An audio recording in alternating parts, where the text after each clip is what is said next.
জয় শ্রীমন্নারায়ণা। এই ভাষণটি দিয়েছেন রামানুজ দাস শ্রীমান গট্টু বেণুগোপাল স্বামী।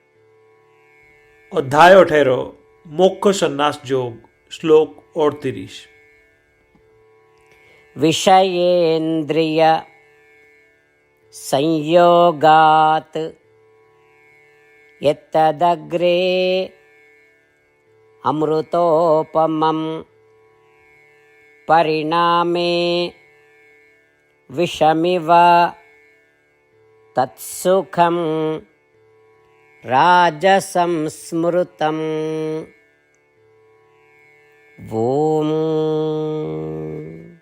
গীতাচার্য শ্রীকৃষ্ণ পরমাত্মা অর্জুনের সাথে আমাদের সকলকে মোক্ষ সন্ন্যাস যোগ শিক্ষা দিচ্ছেন। পরমাত্মা বলছেন, অর্জুন, তুমি যদি এই জগতের জিনিসগুলি উপভোগ করতে থাকবে তবে শুরুতে অমৃত উপভোগ করার মতোই আনন্দদায়ক হবে, কিন্তু তা শেষ পর্যন্ত বিষের মতে বেদনাদায়ক হয়ে উঠবে। এই ধরনের সুখ, যা প্রথমে সুখের এবং পরে ব্যথায় পরিণত হয়, তাকে রাজসিক সুখ বলে। এই কথা বলে শ্রীকৃষ্ণ পরমাত্মা স্পষ্ট করছেন যে জাগতিক বস্তু এবং শাস্ত্রীয় নিষিদ্ধ আনন্দ দিয়ে ইন্দ্রিয়গুলিকে তৃপ্ত করা প্রথমে সুখ দেয়, কিন্তু শেষ পর্যন্ত নরক এবং খারাপ জন্মের দিকে নিয়ে যায়।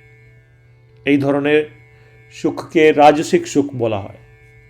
তাই এই জাগতিক বিষয়গুলিকে দুঃখে পরিণত করা থেকে উপভোগ করার জন্যে, এড়ানোর জন্যে আসুন আমরা সর্বম শ্রীকৃষ্ণ অর্পণমস্তু এই কথাটি শ্রীকৃষ্ণ পরমাত্মাকে উপসর্গ করার সময় আমাদের জন্যে উপযুক্ত জিনিসগুলির অনুভব করি। আসুন আমরা শ্রীমান নারায়ণের সেবা হিসাবে সব কিছু করি। শ্রীমান নারায়ণকে প্রাপ্ত করাকে আমাদের জীবনের লক্ষ্যের করে তুলি। শুধুমাত্র শ্রীমান নারায়ণের আশ্রয় নিয়ে এবং শ্রীকৃষ্ণ পরমাত্মার কথাগুলিকে শ্লোকের আকারে পুনরাবৃত্তি করার চেষ্টা করি। विषयेन्द्रिय संयोगात् यत्तदग्रे अमृतोपमं परिणामे विषमिव तत्सुखं राजसंस्मृतम्।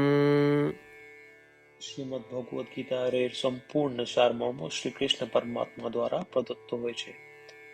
অধ্যায় 18 এর শ্লোক 65 থেকে 70-তে 8টি কাজ করার নির্দেশ দেওয়া হয়েছে। শ্রীকৃষ্ণ বলেন, আমি সেই 8টি কাজ অনুসরণ করা ভক্তদের প্রেম করি। আমি সমস্ত প্রকারে এই ভক্তদের রক্ষা করব। শ্রীকৃষ্ণ পরমাত্মা দ্বারা বলিত শ্রীমদ্ ভগবদ গীতা শ্রবণ করার পরে অর্জুন বলেন, করিষ্যে বচনম তব। এর মানে হলো, কৃষ্ণ, তুমি যা বলেছ তা আমি করব। এই কারণেই শ্রীকৃষ্ণ অর্জুনকে সমস্ত প্রকারের সফলতা এবং জয় দান করেছেন। চলো পরমাত্মার কাছে আমরা প্রতিজ্ঞা করি যে আমরা এই 8টি ক্রিয়াকলাপের পালন করব। পরমাত্মার কাছে এই বচনটি দেবার সে বড় কোনো পূজা, তপস বা যজ্ঞ নেই। আমি এই 8টি প্রতিজ্ঞা করব। আপনারা সবাই আপনাদের মনে এবং হৃদয়ে এই কথাগুলি ভাববেন। এভাবে আমরা শ্রীকৃষ্ণকে আমাদের বাণী প্রদান করি। আসুন আমরা সকলে শ্রীকৃষ্ণের মুখ আনন্দে উদ্ভাসিত এবং আনন্দ অনুভব করি। জয় শ্রীমন্নারায়ণ। এইটি আমাদের 8টি প্রতিজ্ঞা। আমাদের প্রথম প্রতিজ্ঞা, হে শ্রীমন্নারায়ণ, যেমন তুমি নির্দেশ দিলে আমি সর্বদা তোমার উপর ধ্যান এবং তোমার কথা চিন্তা করব। আমাদের দ্বিতীয় প্রতিজ্ঞা, হে শ্রীমন্নারায়ণ, যেমন তুমি পরামর্শ দিলে আমি সর্বদা তোমার ভক্ত হব। আমাদের তৃতীয় প্রতিজ্ঞা, হে শ্রীমন্নারায়ণ, আমি আমার সমস্ত কর্ম তোমার সেবার জন্য এবং তোমার সন্তুষ্টিতে করব। আমাদের চতুর্থ প্রতিজ্ঞা, হে শ্রীমান নারায়ণ, তোমার উপদেশ মোতাবেক আমি অনুসরণ করব। আমার বিশ্বাস আছে যে আমি সর্বদা হাত জোড়ে প্রণাম এবং তোমার পূজা করব। আমাদের পঞ্চম প্রতিজ্ঞা। হে শ্রীমান নারায়ণ, আমি মনে করি তোমার শব্দ মামেকম শরণম ব্রজ, যেটি তুমি কেবল মাত্র তোমার উপর সমর্পণ করার বলেছ। শ্রীমান নারায়ণ, আমি শুধুমাত্র তোমার উপর সমর্পণ করছি। আমাদের ষষ্ঠ প্রতিজ্ঞা। হে শ্রীমান নারায়ণ, আমি মনে করি তোমার শব্দ মা শুচঃ, যা তুমি আমাদেরকে আশ্বাস দিয়েছ যে আমরা দুঃখী থাকব না, আমি আর দুঃখিত হব না। আমাদের সপ্তম প্রতিজ্ঞা। হে শ্রীমান নারায়ণ, তুমি আমাদেরকে সকলকে শ্রীমদ্ ভগবদ গীতার আশীর্বাদ এবং উপহার দিয়েছ। আমি তোমাকে প্রতিদিন অবশ্যই একটা শ্লোক পড়ব অথবা শুনব, এই প্রতিজ্ঞা করছি। আমাদের অষ্টম প্রতিজ্ঞা। হে শ্রীমান নারায়ণ, তুমি গীতা সমস্ত মানব জাতির কল্যাণ জন্য প্রদান করেছ। আমি চেষ্টা করব তোমার দিব্য বাণী গীতার প্রচার করতে। আমরা পরমাত্মার কাছে আমাদের 8টি প্রতিজ্ঞা করেছি। শ্রীমান নারায়ণকে প্রতিদিন আমাদের কথা দেওয়া, যা আমরা করব যেমন তিনি বলেছেন, নিজেই একটি মহান পুজো। চলো আমরা তাকে অটল বিশ্বাসের সাথে আমাদের প্রতিজ্ঞা দিই।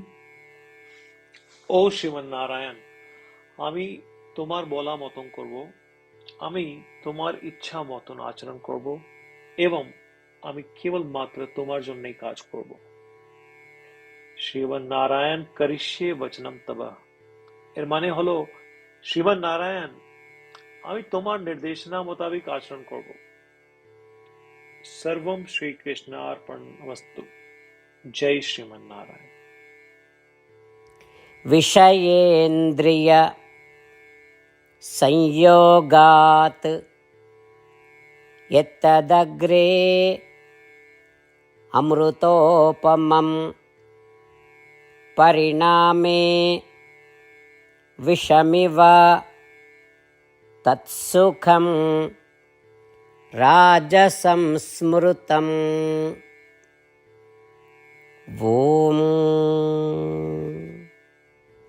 विषयेन्द्रियसंयोगात् यत्तदग्रे अमृतोपमं परिणामे विषमिव तत्सुखं राजसंस्मृतम्।